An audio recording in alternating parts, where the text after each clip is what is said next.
Number one reason why home service businesses fail is they run out of cash. Today, I'm gonna share with you how you can solve your cash problems once and for all in your home service business and build it to $1 million in revenue. My name is Mike Andes. I'm the founder of Augusta Lawn Care. We have over 150 locations around the world. And over the past year, I've traveled to over 30 small businesses that are doing home services and tried to turn them around from failure to success. It makes me mad that there's thousands of home service business owners every day that are working 10, 12, 14 hours a day and have no cash in the bank. And that's why I started the Turnaround Show. But the problem is that there are hundreds of other small business owners watching the videos in the same situation, but afraid to have us come out with video cameras and microphones and capture it all. And I don't blame them. So I made the roadmap, the blueprint to be able to turn your business around yourself using this book. With all that being said, let's get into the book. Why you don't build a $1 million business? Reason number one, you have cash problems. Universal Roofing Systems had dug itself a hole. We are in Phoenix, Arizona, trying to help this roofing company turn around. Why does it need to turn around? Because they're paying $600 per day in just payments on their debt. They have to let go both their employees and sell a truck just to make those payments, and we are literally days, if not weeks, away from insolvency. What was revenue peak for like a month in 2023? 70 grand, wow. About 75 grand. Great job. Yeah. Let's go, dude. Good for you. Yeah. Now it's a matter though of, it sounds like a customer didn't pay. Yeah. So how much do they owe you right now? A total like 30 grand. Okay.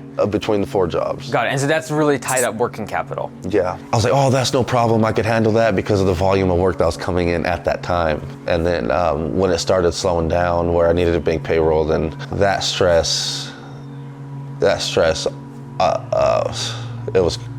it's almost too much. We have $40,000 in supplier debt. We got about $25,000 in debt on equipment, i.e. the trucks. $14,000, is that like a payday loan kind of thing? Yeah. Or like from Stripe, or where's that coming from? So it's an MCA. Okay. So it's a daily. Daily. So you're paying how much on that every day right now? It's about $600 a day, that's what's killing me. And at the time it like bailed us out, but now we're like, okay, we're paying out more. We're paying $14,000 in loans a month. Sean and his wife had big hopes and dreams of what Universal Roofing could become. They were very optimistic that the new big contract was right around the corner. All their leads dried up. They changed their branding to focus on commercial work. They were alienating their residential customer base. Here's the thing, 100% of their revenue was actually coming from residential work inside of Maricopa County. So the new site, like why is it built as if you are a national company? Because I want to get those big commercial jobs pretty much. Like from the website I had was residential and I was getting all the residential calls. And so since I really want to branch into commercial, I was like, let me revamp the website where it's just commercial, where like I wanted the best roofing website that there is in Arizona. And so that's why it looks like, when you look at it, we look like a huge, huge company. Right. You literally told me the reason people choose you right now is because you are a family-owned business. Mm-hmm. That doesn't scream family-owned to me. That makes sense. If I was you, I would lean into what makes you unique and different, because there's a bunch of other companies that are trying to be the best looking website for commercial in Arizona. Okay. That picture on your website is more representative of what your unique selling proposition is, which is you are family owned. In short, they'd fallen victim to a common limiting belief. It's that big jobs are the way to turn around a failing business and stack more cash in the bank. It's like if you're driving your car and you're running out of gas and you're like, man, if I can just floor it and go super fast, then I'll be able to get there.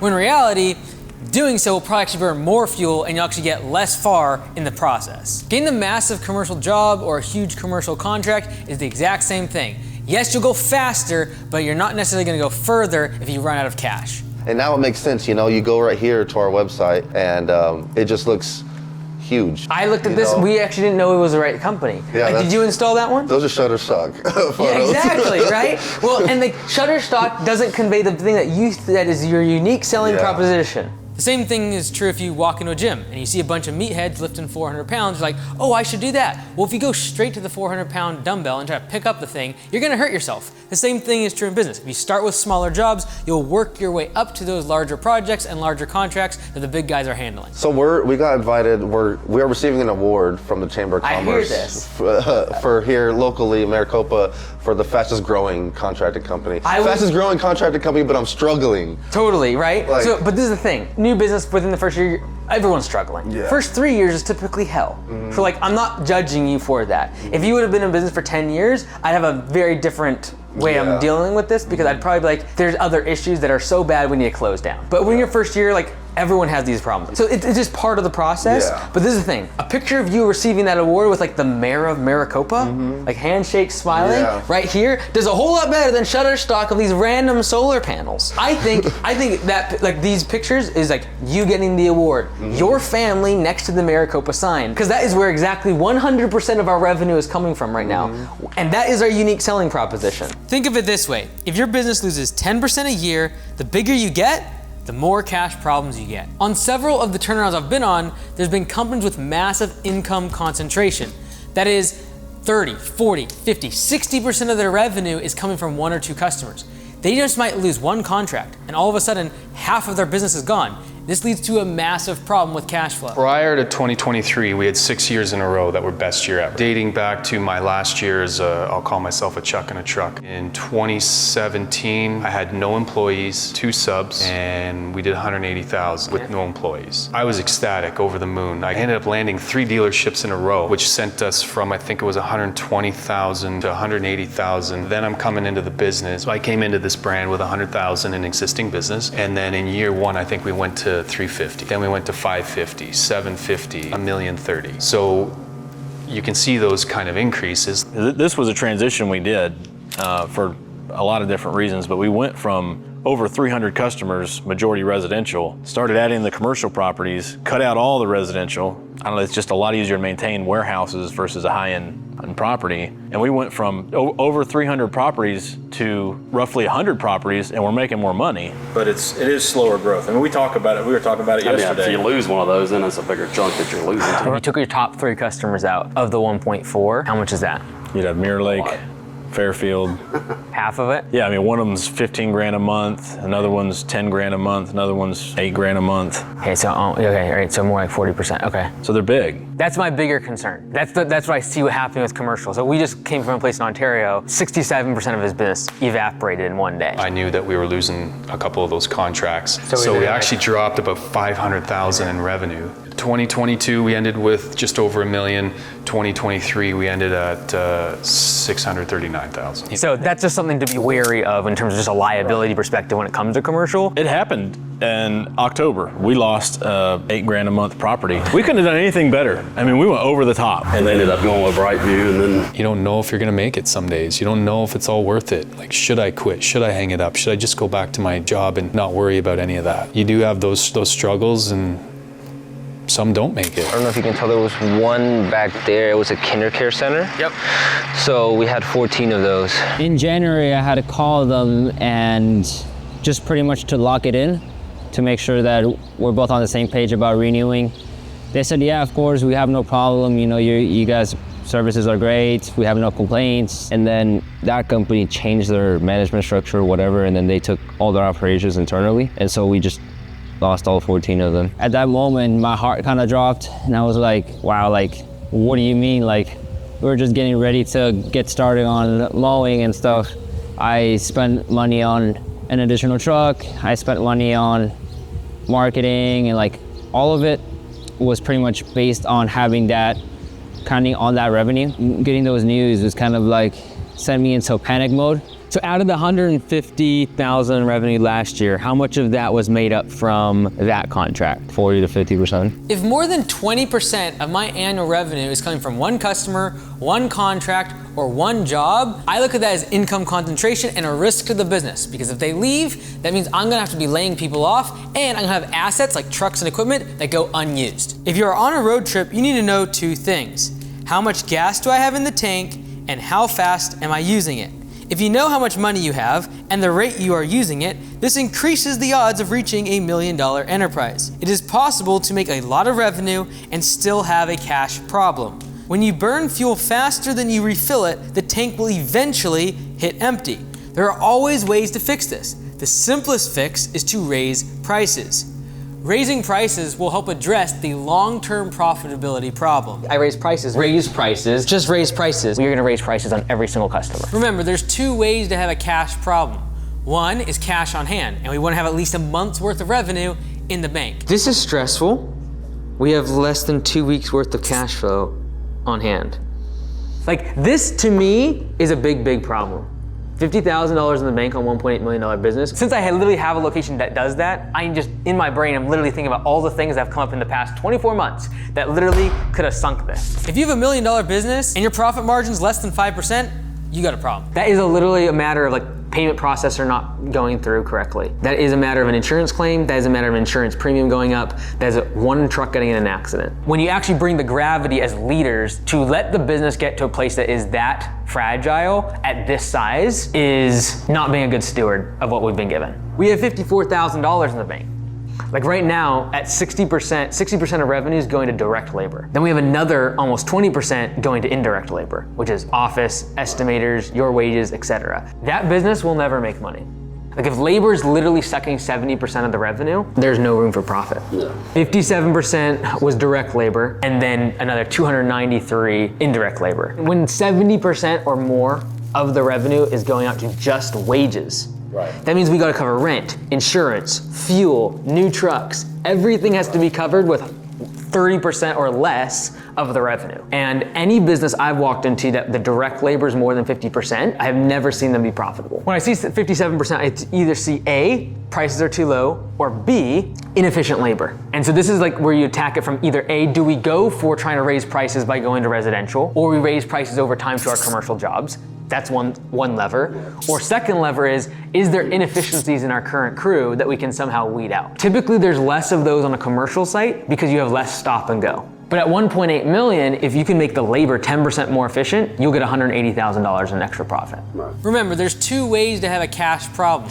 One is cash on hand. Secondly, though, we can have a profitability problem. The problem is we were getting all this work early this spring to make $60,000 a month. However, we were charging $60 an hour. So we were probably making like 0% margin. Usually around $55 to $60 per hour is what you need just to cover the cost of labor and your overhead. So typically we want 30 budget hours of work per 40-hour employee. Because that means a 75% efficiency. So if I can do 30 budget hours of work in a 40-hour week, that's pretty standard. Their efficiency score right now is like 40%, because they're probably doing about 35 budget hours in 80 hours worth of work. Like in my opinion, if you have budget hours divided by clocked hours and it's less than 50%, you'll never make money. If you're at 70%, you'll do okay. 90% is like the gold standard. That is where they are super efficient. They're usually very motivated by P4P because they're making $6, $7, $8, $9 per hour on P4P. So when 60 or 70% of revenue is going into wages and you're still a labor revenue producing team member, that like it probably it's really bad. Okay, so I'm pretty confident saying pricing is actually a problem. Okay. Because at 60 you will break even. By the time you take out materials, you take out overhead, you take out wages, like just wages. Let's say you're paying someone $20 an hour. By the time you pay taxes, you're looking at 25 to 30. Well, now that's 50% of your revenue, and that's again $60 per hour is time on the job, let alone the 20% of waste of them driving, loading up, training, meetings, etc. So now your effective hourly rate, like how much they earn divided by their clocked hours, is probably like 45 to 50 bucks an hour. Okay. Because if you're charging $60 on the job site and they have 20% waste, you're really under 50 per hour. And so then you take away their $25 per hour and we're already at over 50%. And let's assume they hit budget hours like every single time, clockwork. I'm still doing jobs now that I sold in the spring. It's like you're saying you're booking out 6 months sometimes. Yeah. Almost a year sometimes, So then you have to get lazy, like focus on scheduling. You should be able to book down to the day in 6 months when I'm going on the schedule. And how you do that is using budgeted hours. So you could just know, okay, if I have 5 full-time guys and they're working 40 hours a week, I'm not gonna assume that you're gonna get 40 budget hours done. There's gonna be waste, there's gonna be job overages, the weather's gonna get bad. I'm gonna assume 30 budget hours, or a 75% efficiency score. 3 out of every 4 hours they work will actually be getting work done. Now I have a baseline, 150 budget hours, 5 people times 30 per week is what I can accomplish. And now when I get an accepted job, I'm simply gonna look at my spreadsheet and be like, okay, 150 this week, next week, okay, we're booked for this week, 120. That's when we'll start. The best home service businesses that I see produce a 20% or more profit margin. And you might not be at that now, but established, well-run home service businesses can produce over 20% profit margin after they've really honed in their business model. The next step is to audit your business. This includes your employees, your customers, and your expenses. Ask yourself, Which employees and customers generate the most profit? You'll need to cut the team members who aren't efficient. Most entrepreneurs don't enjoy doing this, but it's necessary. Underperforming employees drag your profitability down. So if everyone shows up right now, how many guys are there? I think there's 24. And then if like, is there usually 16 or so that show up? Is that kind of like the goal? 16 to 18 like rolling right now? I got a board in here that shows everybody on it, so I can come in and then see who didn't show up. Is there inefficiencies in our current crew that we can somehow weed out? Typically there's less of those on a commercial site because you have less stop and go. But at 1.8 million, if you can make the labor 10% more efficient, you'll get $180,000 in extra profit. Right. How can we take our current 24 guys and instead of going out and hiring to 26 and 27, how do we go from 24 to 20 and let natural attrition get rid of some of them, but still be able to produce as if there's 26 or 27 of them? Crew lead, there's 6 of those. And then I'm assuming 3 underneath each of them. And then we have ops, and then I'm just gonna call it you guys up here. So these guys are on salary. I would assume right now, if you say, okay, you guys gotta get done in 8 hours, you know how much revenue a crew makes per day. It's probably at 1,200, something like that. No. Okay, it really comes down to you guys though, because right now you're saying, hey, you gotta get back within 8 hours. What you could do is really focus on what's the revenue per crew, and then compensate bonuses based upon that. Because what you want is tension in these crews. Right now you have no tension. They all are fully aligned to making these jobs go as long as possible. Right. So the crew leader right now gets salary. Yeah. Do they have any incentives? No. Okay, that's huge. Because I think we can eliminate a 4th man. I think that these guys can all increase by 15 to 20% if you just have the incentives aligned correctly. So I would be trying to get at least 10% of their wages, at least. More like 25 if you can get there eventually in incentives. And you can simply say this, because this is what hardworking people want to hear. We want to make it here that the harder you work, the more money you make. Right. And right now, that's not how it works. It's just based upon who asked for a raise. And just be honest, like these are the things that they know and no one talks about. Whoever asked for a raise, if I needed employees, guess what? They got it. If we didn't really need employees, they didn't get it. That's not fair. And it's like right now, it's just like don't have the extra money. Like obviously like we'd come up with it if we had to, but it's just like. Always comes back to that. Money solves everything. Yeah. It'll solve all of these things. Yeah. And that might mean being a little bit ruthless and firing people. Yeah. And that stinks. There's never been a day I've been able to sleep the night after firing someone. Like it's just gonna keep happening. I've just come to the grips, I will collapse every single time. It is what is required to make money. Yeah. We will not be able to change the labor force, we will not be able to change people's skill level, we won't be able to change any of that stuff. But what we can change is our pricing. What we can change is how we collect. What we can change is how we get a website to get more leads. So just stay focused on that.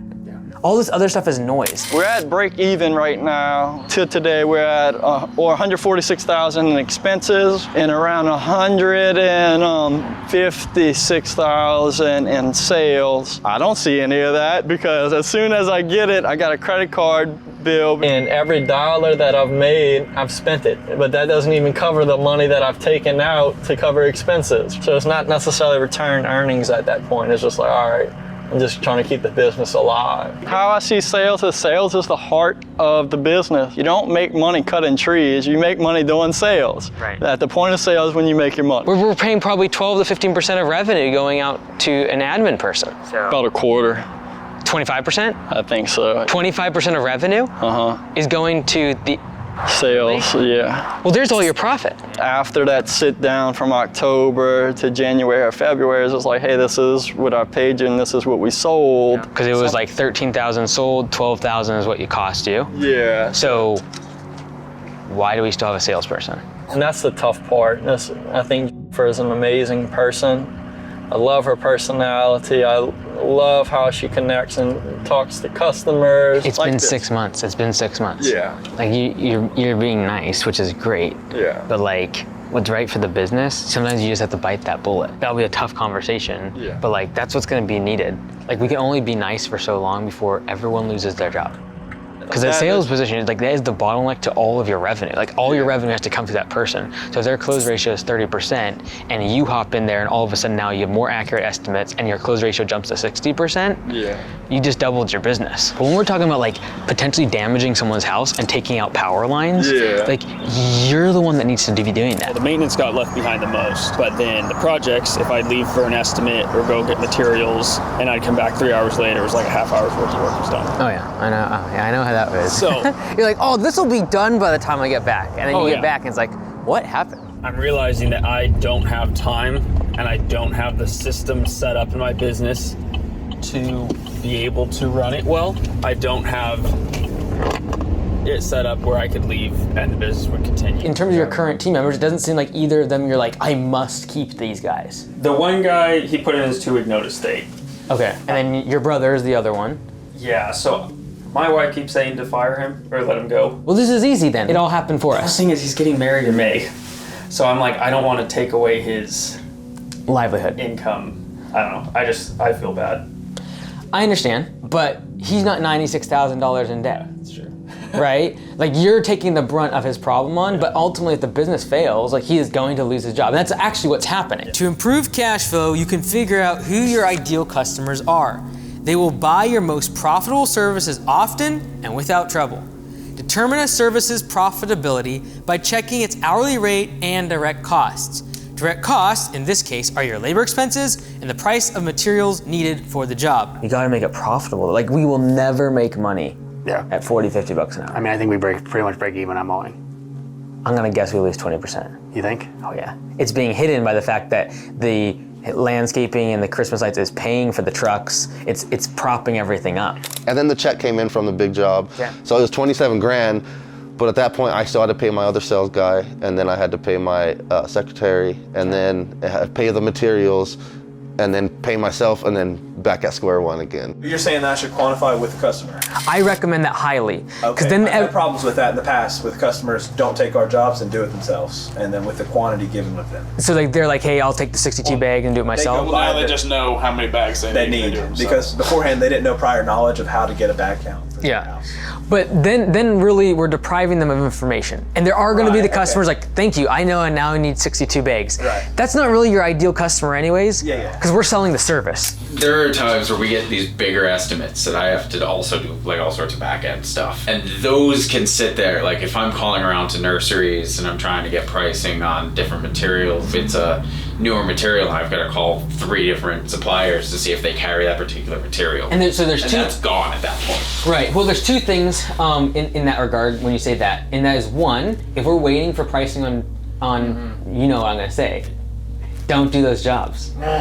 If you can't get pricing to someone right away, that is a really good indicator that job should not be done. You don't know the pricing, therefore your guys have never installed it. Therefore, you don't know how much of it you need. Therefore, you don't know what happens if you run out and you don't have another supplier. For example, with lawn care, if I get one new customer, 50% of that revenue is gonna be going to direct costs, which is variable, which is wages and cost of goods. Because I don't have a building, but I do have a laborer that has to go out to their property and actually do the work. If we lose customers, who cares? Right now, we're not making any money on them. If the business was in operation to look good in front of the community, yes, we want to avoid Google reviews at all costs. But if the business's goal is to make money, stay in business, be able to pay the bills, and be able to grow, we've got to be at least somewhat profitable.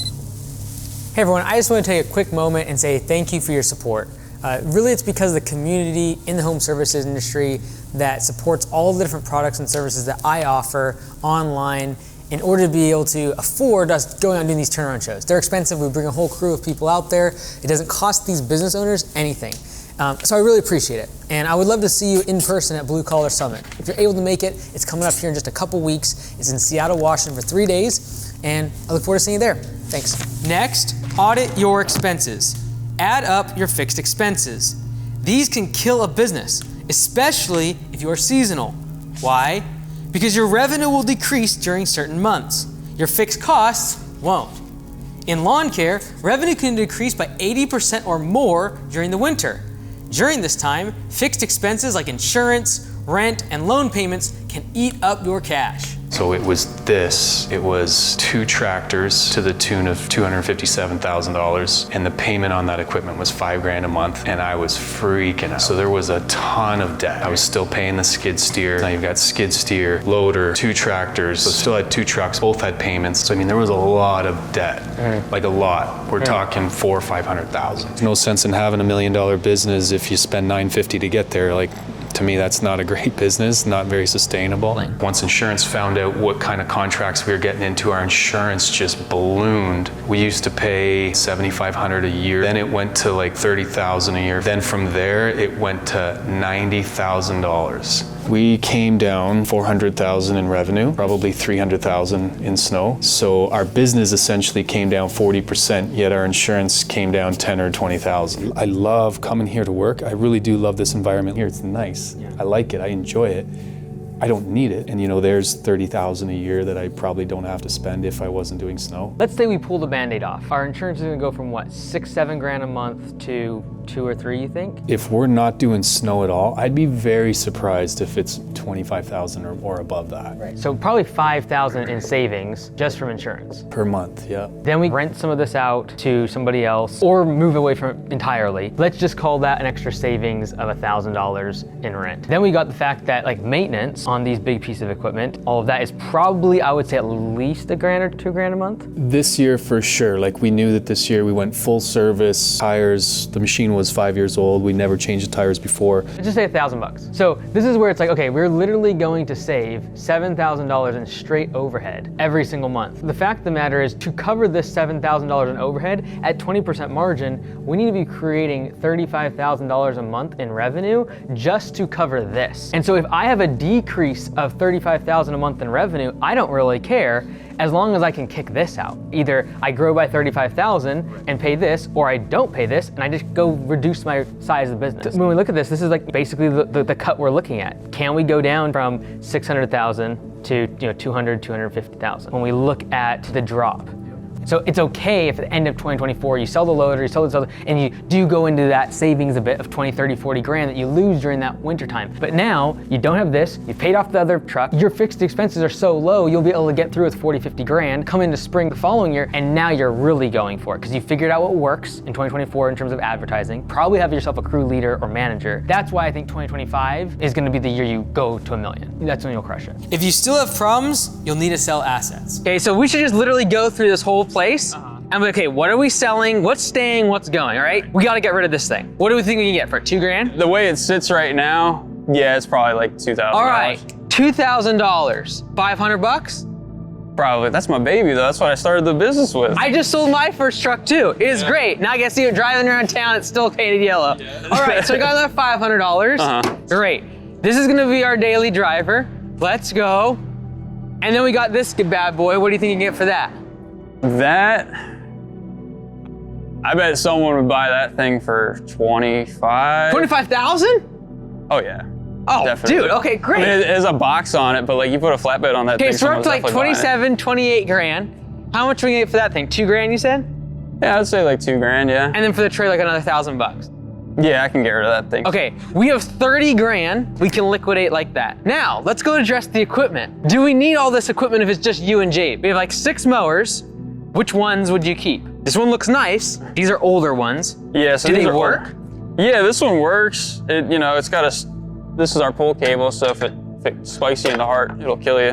But Mercy. We can fix that. We can fix that. You gotta take that down, bro. Yeah, I bought that thing for $7,000. It's probably worth 5 grand. Probably. If you clean it up, shiny it up.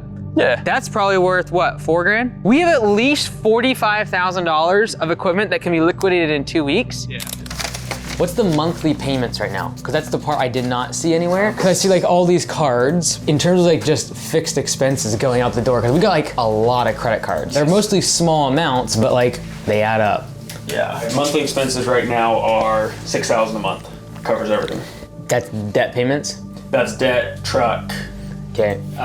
But just for credit cards, because like we got an Apple card, we got a Wells Fargo card, we got a Chase card, a Barclays card, Capital One card, Dick's card, Wells business cards, Home Depot cards. Okay, so an actual credit card is basically 6, 7, 8, 9, 10, 14, 22, 30, about 30,000 in credit card debt. Yeah.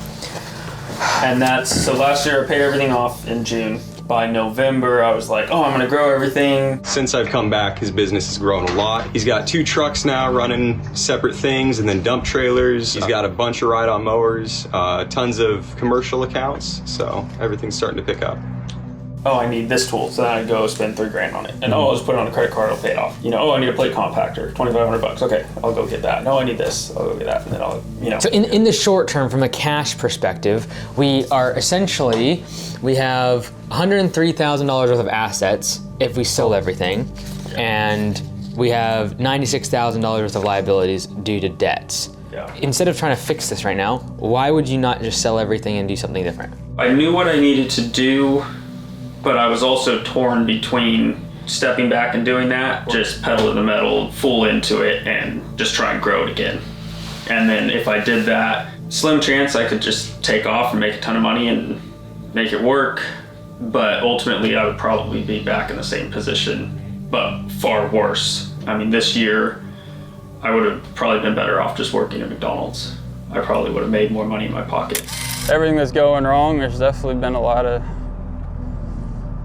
hard days and definitely long days, and just like sitting and just like thinking, and just like, right, sitting at the lot, sitting looking out at the pond and just be like, I've done all this just to like make no money. It's like, that's crazy. Like I might as well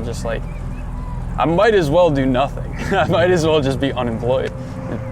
Better yet, just like, working McDonald's or something, I would make more money than what I do right now. You'd have $6,000 in your pocket if you sold everything right now and you went and did something else. The good news is this is simple. The bad news is gonna be really difficult emotionally to get rid of all these trucks and go back to one truck, a trailer, and then a smaller trailer is gonna seem like a massive step backwards, but you're also going to literally have, for the first time in a couple years, $50,000 in the bank, and you're going to have like all this work coming this coming spring. So you have 2 weeks to essentially sell 4 trucks. I don't care if you have to give them one, get them out of here. The fact that that thing is costing you more per month in insurance than what the total value of the truck is insane. When you're taking on more debt, you're taking on more risk in the business. What you want to be very careful of is when the amount of debt you have in the business exceeds the amount of assets you have in the business. Because if you do that and the business fails, that means you will not be able to sell off your assets and pay off your debts. In that case, you have to declare bankruptcy. So instead of buying a bunch of big equipment, can I rent it? Can I use it for a couple months? Instead of going and hiring an admin staff member in a big fancy office, can I get them to work part-time or work remote? Or maybe a contractor instead of going a really skilled project manager for a few projects each year. I thought admin hires would be easier than field laborers, and I was so wrong. Dude, it's so wrong. Way hard. I thought the same thing. Now, I'm a big believer it's the exact same thing. You're still gonna have churn, they still need management, they still need metrics, they still need one-on-one calls, they still need retraining, quality control, all of that. Like, you're spending most of your time on admin. Yeah. And so, at a $500,000 business, which last year I will say was not the case, but that's the issue with I think you're now. Spending more time managing her than just doing the work yourself. So that's kind of why I was starting to question having done it before. So I think you're probably right. I would say during our spring rush, we're gonna hire someone for 5 hours a day, and they're gonna do admin. That's gonna be $100 a day, maybe a little more, so let's just call it $120 a day. Yeah. We know that's when all our leads come in, we book out way out into the future, Yeah. and that's when you can't handle it yourself. That is so smart. I've never thought about temporarily hiring someone. Well, it's like if you have a seasonal demand, you should have seasonal work. And so we can do the same thing for admin that you do for your guys out in the field. Yeah. And if you say, hey, look, because I know your market, so March, April, May, and June. There's your 4-month spring rush. You're gonna work from 8 to 1 p.m. That's gonna give you the flexibility to say, hey, we're open 8 to 5. You only have to answer the phone from 1 to 5. 8 to 1, you get all your operation stuff done, all your hiring, all your estimates. 1 to 5 is going to be you're creating the estimates and you're ready for the phone, and you will follow the same process as them because now you have that time blocked for them. The fastest way to grow your business is to just add more services and more products to sell the same customer. And although that is fun and exciting and the fastest way to grow, it's usually not very profitable. Because when you add a whole bunch of services, you need different equipment. You have to train all of your employees on different services. And by splitting your attention, you're not trying to market all these services instead of just one. There are $1 million companies that do one service. So you don't need to offer 20 in order to build the $1 million business. So do you think that it should be cut out? Like, what's your thought? Absolutely. And so in terms of it being a suck, like obviously it's a big chunk of revenue, like why do you think it's a suck? Is it attention? Is it the time and equipment needed? Is it the fact that it's only him can do it? Like what? It is always kind of a separate service thing. It's never something that both crews themselves, when I say crews, I mean different departments. I say mowing and landscaping can't really do the trees. Do the same. And it's like hard to find those laborers, I imagine? It's hard. It's very hard to find those laborers. So any time that we've lost one of those laborers, it's been very hard to replace them. Mm-hmm. Do you think it could be a service that we just offer during certain months?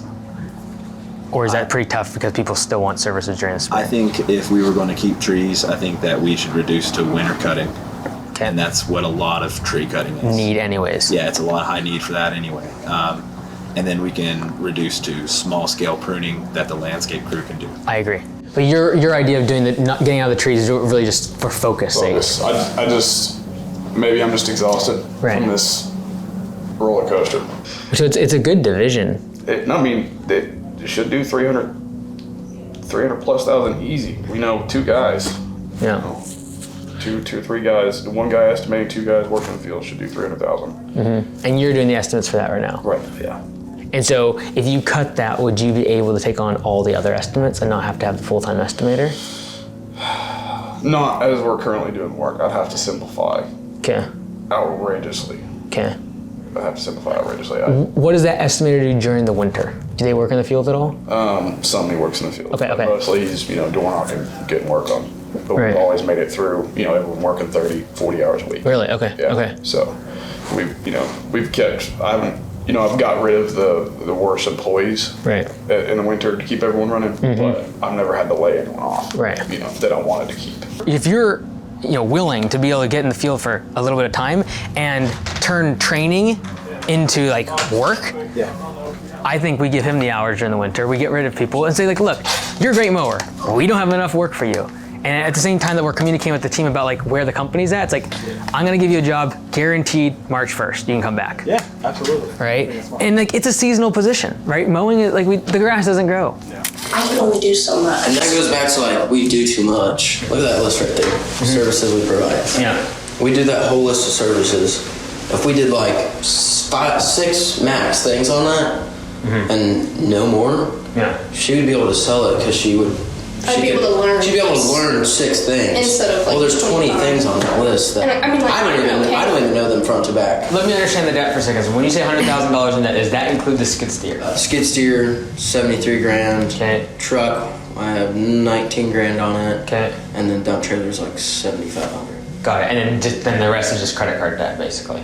I mean, yeah, credit card debt is 10 grand. Okay. Maybe. Okay. This is the bottom line. Some people would be like super pessimistic about the situation because it's a matter of like literally your liabilities is basically equivalent to your assets. So basically it's like if you sold everything, you could pay off your debts and move on. It's essentially where the business is at now, which if you go below that, it's insolvent, which means you typically should sell the business and just move on with life. However, you went from $70,000 to $200,000.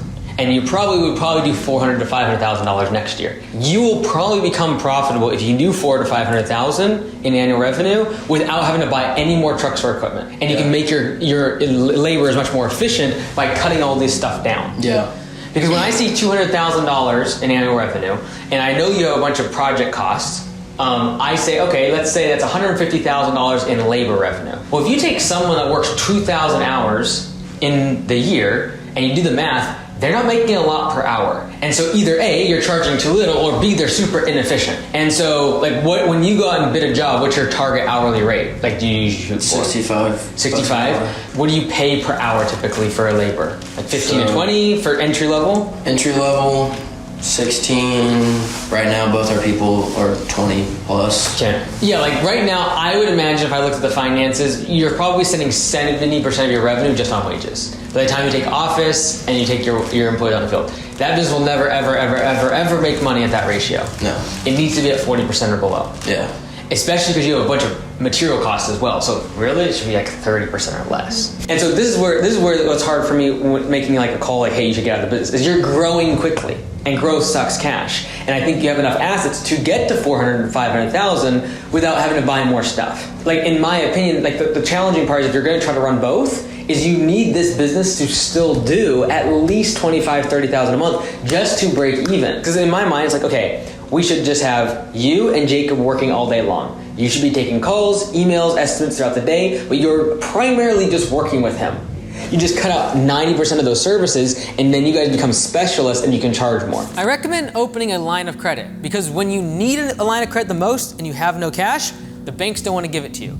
And when everything's going good and there's profits in the bank, they want to give you lines of credit. So open it when you don't need it. Do you have a line of credit though as a backstop?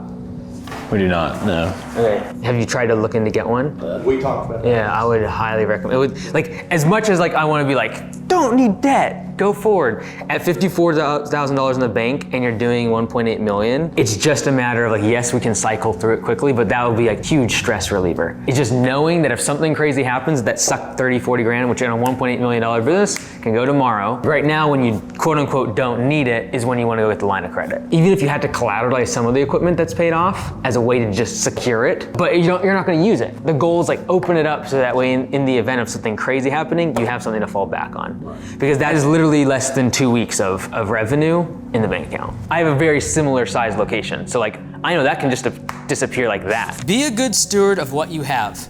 Don't ignore your business's cash position. Excuses pave the road to failure. Bottom line, if you can't fix your cash position, nothing else in this book will help you. Cash rules everything in business. I see a lot of business owners trying to grow too fast. They buy more trucks than they need. They hire more employees than they need. Sometimes it is for validation from others. Another way to fix your profit margin is to go solo.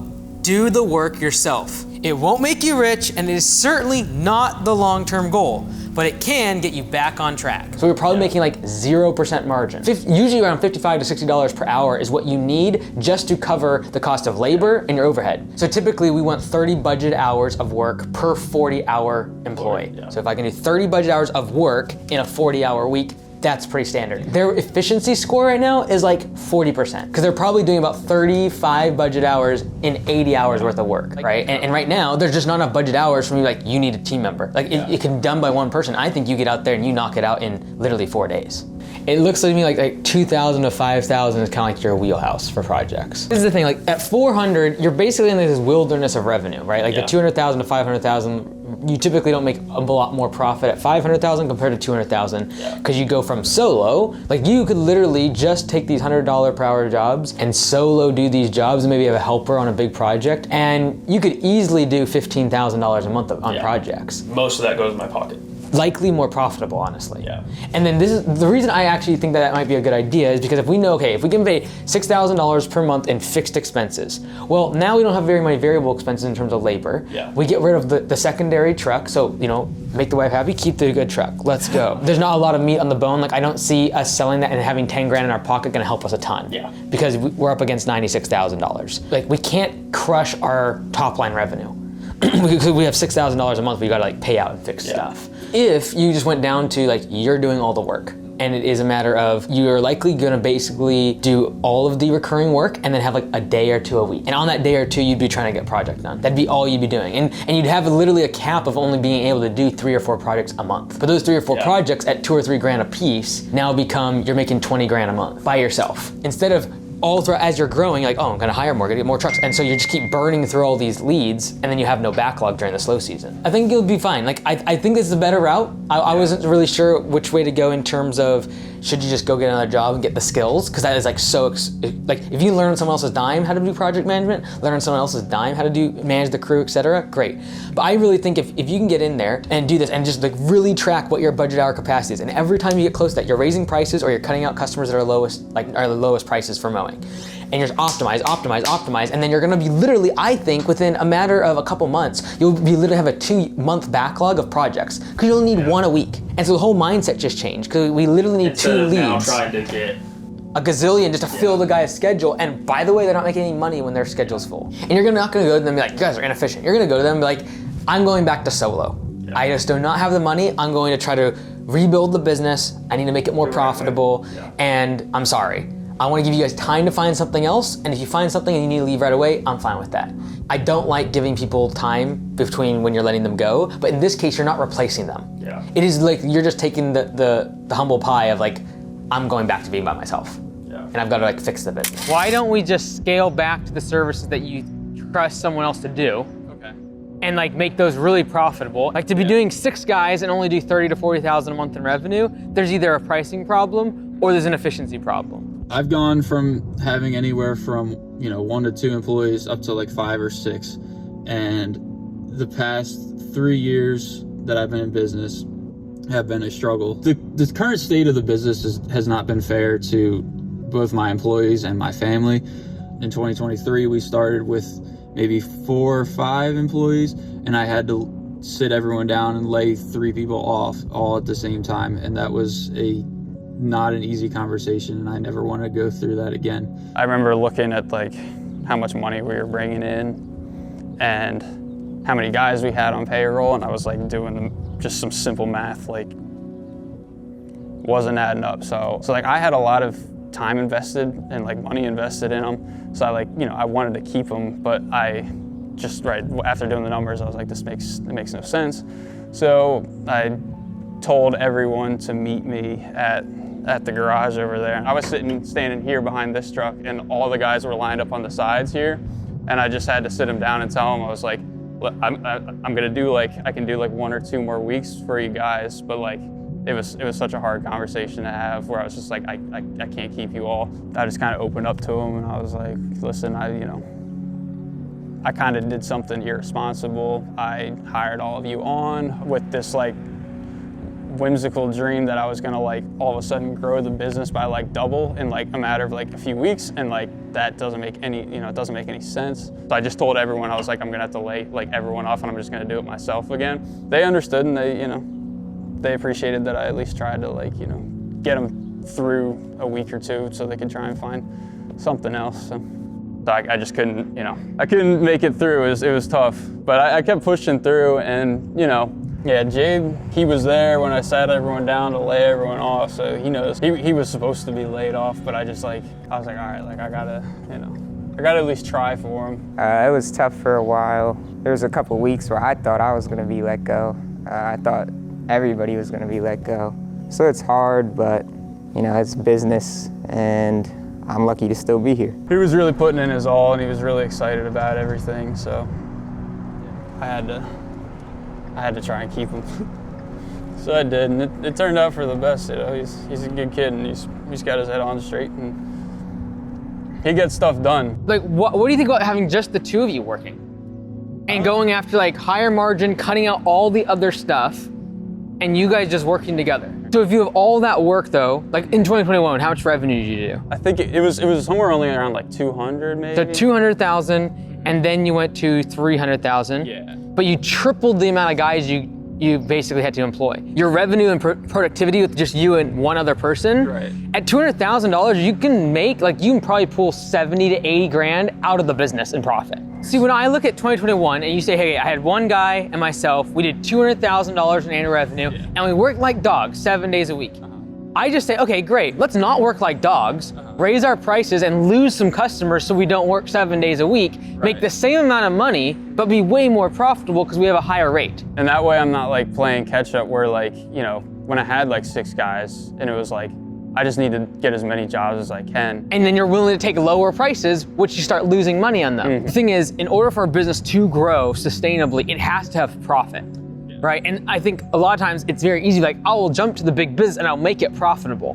Right. It's so much safer to be I will take me and one other guy, make it very profitable, 30, 40% profit, and then I will slowly grow that over the course of time. I'd just be whatever work we can get done with the 2 of us, that's all the work we will do. And if we need to pare down services, trucks, equipment, whatever, to get down to where we're only doing about 70 to 80 budget hours a week, that's it. And then anything above that, we are gonna raise prices. If you're just overloaded with work, there's no more 7 days a week of working. At least the 7th day you do invoicing. Because if you can be okay, I'm just gonna keep raising prices until there's not enough customers to where I don't have a 7th day of work, And on that day, I'll do the admin, I'll do the invoices, I'll do the estimates, and I'll actually bring their money in that I earned. Then all of a sudden, I think in 1 to 2 years, you'll wake up and be like, I've raised my prices so much to the point I can afford a third guy. Growing the business is the goal. Returning to being a solo operator is a short-term fix. The main goal should be to figure out how to take a 5 to 10 person team and get them to earn $80 to $100 per hour. They should do this for 1,500 plus hours in the year. That's what it takes to build $1 million business. But it's not gonna happen overnight. It could take 5 or 10 years. But you might have to take that step back in order to go solo and get back on the path of profitability.